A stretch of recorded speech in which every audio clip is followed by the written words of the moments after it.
Hello student, आज हम class 10th के प्रश्नावली 1.2 के उन प्रश्नों को देखेंगे जो 2026 के फाइनल एग्जाम में आएंगे। चलिए क्लास स्टार्ट करते हैं।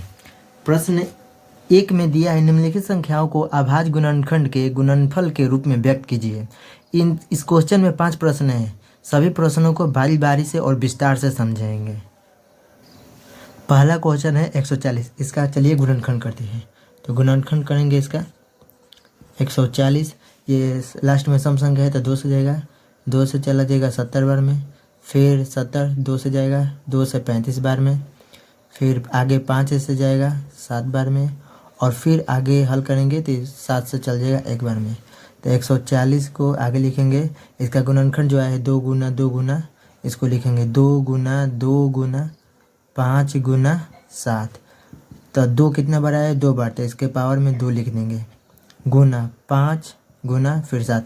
यही हमारा आंसर होगा। चलिए अगले प्रश्नों को देखते हैं। प्रश्न नंबर 2 को। अगला प्रश्न है 156। 156 का भी गुणनखंड करेंगे। 156 का गुणनखंड करेंगे। ये भी जाएगा 2 से, 2 से चल जाएगा 78 बार में, फिर आगे 2 से जाएगा तो ये जाएगा आगे 39 बार में, फिर आगे इसको हल करेंगे तो 2 से नहीं जाएगा, 3 से जाएगा, 3 से चला जाएगा 13 बार में, फिर आगे हल करेंगे तो 13 से जाएगा 1 बार में।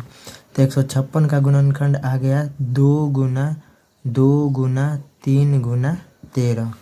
तो क्या करेंगे? 2 एक बार लिख के, 2 कितना है? 2 बार, तो इसके पावर में 2 देंगे, गुना 3 गुना 13। यही होगा आंसर। चलिए अगले प्रश्न देखते हैं। प्रश्न नंबर 3। अगला प्रश्न है 38-25। चलिए इसका गुणनखंड करते हैं। 38-25 का गुणनखंड, तो ये सबसे पहले 3 से जाएगा, क्योंकि मैंने ये पहले बनाया है इसलिए मुझे मालूम है। तो आप लोगों को भी इसका प्रैक्टिस करना है। चलिए करते हैं। 3 से जाएगा 1275 बार में चला जाएगा, फिर आगे ये 3 से जाएगा, 3 से इसको काटेंगे तो ये 425 बार में जाएगा। अब आगे ये 5 से जाएगा, 5 से भाग देंगे तो इसको 85 बार में कट जाएगा। फिर आगे ये 17 से, 5 से फिर जाएगा, ये 17 के बारे में आता है, ये 17 से चला जाएगा, फिर 17 से काटेंगे तो ये 1 बार में चला जाएगा। आगे क्या करेंगे? 38-25 लिख कर इसका गुणनखंड जो आया है वो लिखेंगे। 3 गुना 3 गुना 5 गुना 5 गुना 17। तो इसको क्या करेंगे? 3 कितनी बार रिपीट हुआ है? तो 2 बार। 5 भी कितनी बार रिपीट हुआ है? 2 बार, तो इसको पावर में 2 देंगे, गुना 17। यही हमारा इसका आंसर होगा। अगले भाग के लिए चलते हैं अगले पेज पर। अगला प्रश्न है 5005। तो इसको गुणनखंड करते हैं। 505 का गुणनखंड करेंगे हम लोग। तो ये 5 ले चले जाएगा, 5 एकम 5 0 0, 5 एकम 5।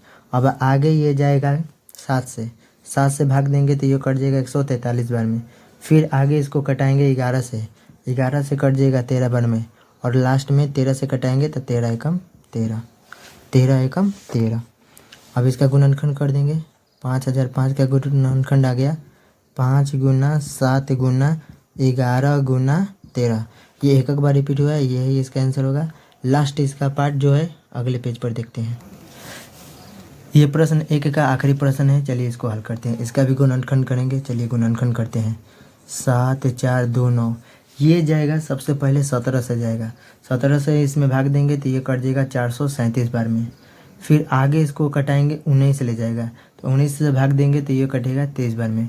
अब ये 23 किसी के पढ़ाई में नहीं आता है, खुद के पढ़ाई में आता है, तो 23 कट जाएगा 1 बार में।